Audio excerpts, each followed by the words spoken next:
Morning, folks. It's David Smith at Correctional Officer Lifestyle. As you know, I'm about midway through a series, The Big Rocks of the Department of Corrections. Just to give you a background, Secretary Mark Inch, the Secretary of the Florida Department of Corrections, when he came in to our system, he brought with him 10 big rocks of the Department of Corrections.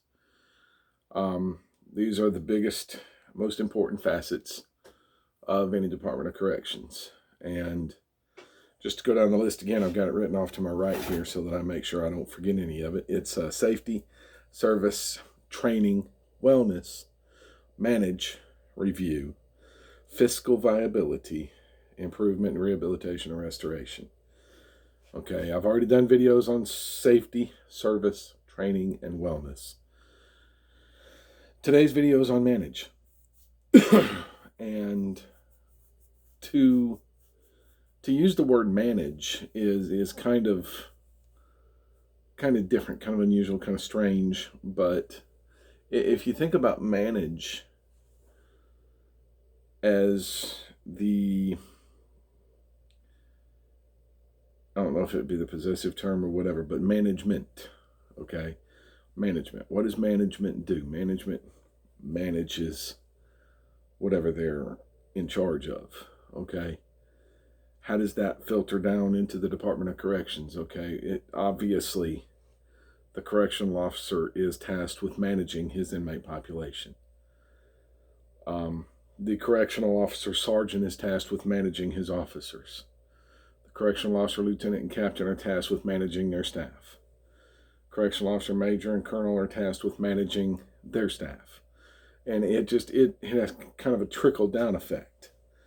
But what does the word manage mean?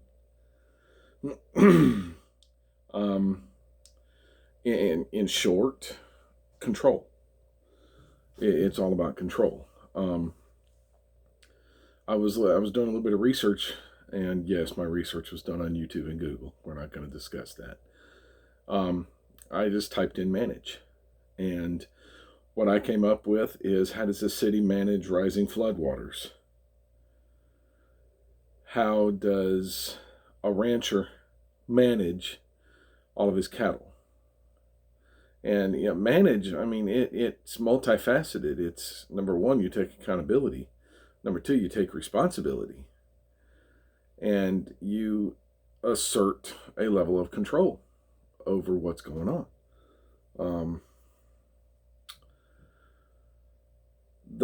The worst thing in the world that a correctional officer can lose his ability to manage is himself.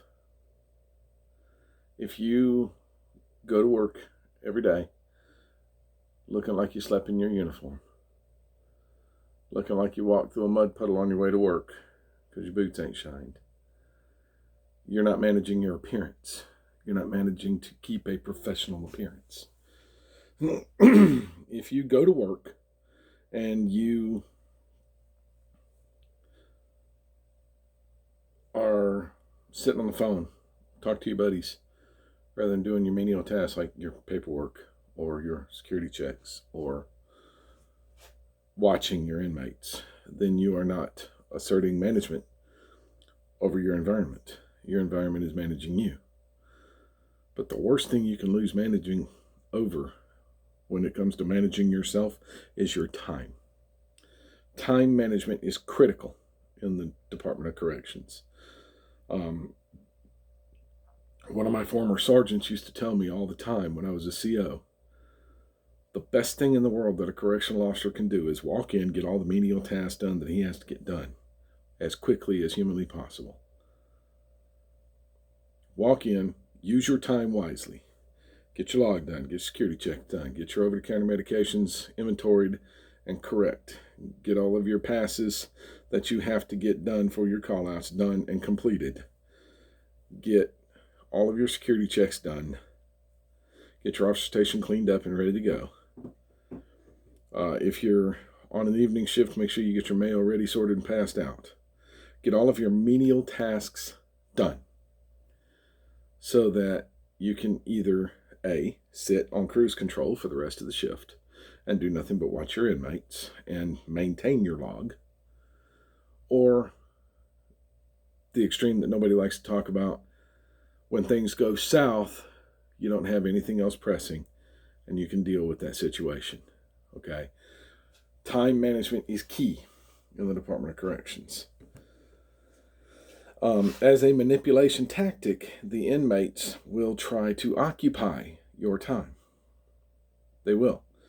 They will ask you for a request form. They'll ask you for a grievance form. They'll ask you for over-the-counter meds, all while you're trying to perform your job. You're trying to do your job at the start of your shift. You're trying to get your security checks done. You're trying to get your officer station cleaned up. You're trying to get all your paperwork done. You're trying to get your required inventories done. And is it possible that the inmate needs that item?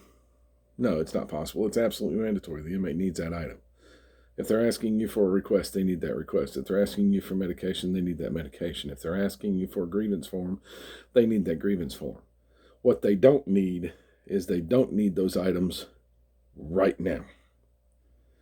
They can wait the couple of minutes that it's going to take for you to inventory the medication before you issue them some medication. It's not like we're issuing them anything hard. It's Tylenol. It's Tylenol and ibuprofen. If they're asking for a grievance form while you're in the middle of writing your log, them waiting a couple of 3 minutes is not going to kill anything. Okay? Your time management is important. But part of teaching somebody how to survive in a society like what we live in is teaching them a little bit of patience. Now, I'm not saying that you should, with malicious intent, just look at the inmate, go off, yell, scream, holler, fuss, scream, whatever, about him coming up and asking for something. But just looking at this individual, when he comes up and asks you for a Tylenol, say, hey man, let me get this inventory first, okay? Let me get my inventory right, and I'll be right with you. All right, there's nothing wrong with that. The inmate population will have you believe that every single thing they ask for, they need right then, right now, right now, right now, right now. Society doesn't work that way, and it shouldn't work that way inside the institution. Okay? Now, as far as management is concerned, I'm going to go on ahead and say this. You are in charge of managing your inmate population. Just because an inmate gets mad at you and says, get the sergeant over here, does not mean you automatically call your sergeant, because all you're doing is you're giving that inmate your authority. That inmate is now managing you. You are not managing him. Okay? If an inmate, and I hear this far too often, is mad at you because you won't do what they want right now. You won't give them that grievance form right now. You won't give them that request the second they ask for it. Get the white shirt down here. I hear that all the time. Get the white shirt down here. The white shirt is not at their beck and call. The sergeant is not at their beck and call. You have to manage your population enough so that that population knows you are the manager of that unit. You are the one managing that unit. They have to understand that. Do not give your authority away to those people. Don't do it. Okay? There are some items, there are some things where you're going to want to act now. And if you don't, it can be bad. I'm not telling you that every single thing an inmate comes to you with can wait. I'm telling you the menial stuff. There are things that can wait. Okay? There are absolutely things that can wait. An inmate does not need everything he asks for right now. If an inmate is in danger, yes, that gets acted upon right now. If you have two inmates squaring up with weapons, that you get people there for right now. There are times, and you have to make a judgment call. There are times when that situation has to be managed immediately. That is a disruption of your time management, but that is a warranted disruption of your time management. That has to happen. Okay? An inmate coming up to you asking for something as simple as the television channel to be changed. It can wait. It can wait. You have to know the difference. You have to manage your time and your priorities so that you know the difference between what can happen later and what has to happen now. And that goes into management. That goes into managing your inmate population. The first part of managing your inmate population is making sure your inmate population knows that you're the manager of that unit. I can't state that plainly enough, guys. Manage your population, manage yourself, manage your appearance, manage your time. Managing is a very big part of what we do. Okay? Very big part of what we do. Need to become real good at it. All right? That's all I got for this video, folks. I don't know if I hit the nail on the head with what Mr. Inch has in line for manage, but that's what I take away from it. That's my personal views on it. Okay? Manage what you can, and what you can is what you have direct control over. You have direct control over yourself. You have direct control over your image. You have direct control over your time. All of those things you have direct control over, okay? There are times when you do not have direct control of your time at work, but when you're at home, getting ready for work, you absolutely have direct control over your time, okay? That's all I got for this video. If you like the content, hit the like button. You want to see more, hit the subscribe button. Make sure you hit the bell for notifications when I post new videos. Hit me up in the comments, folks. I love hearing your comments. I love reading them. I love responding to them. I do work for a living. I'm about to go to work as a captain in the Florida Department of Corrections. It might take me a little bit to get to your comments, but I will read them and I will answer them. All right. As always, there's no place for domestic violence in this world. We need to go on ahead and eradicate it. We need to eradicate it permanently. We need to get rid of it, okay? The fact that we have a hotline for domestic violence is a problem.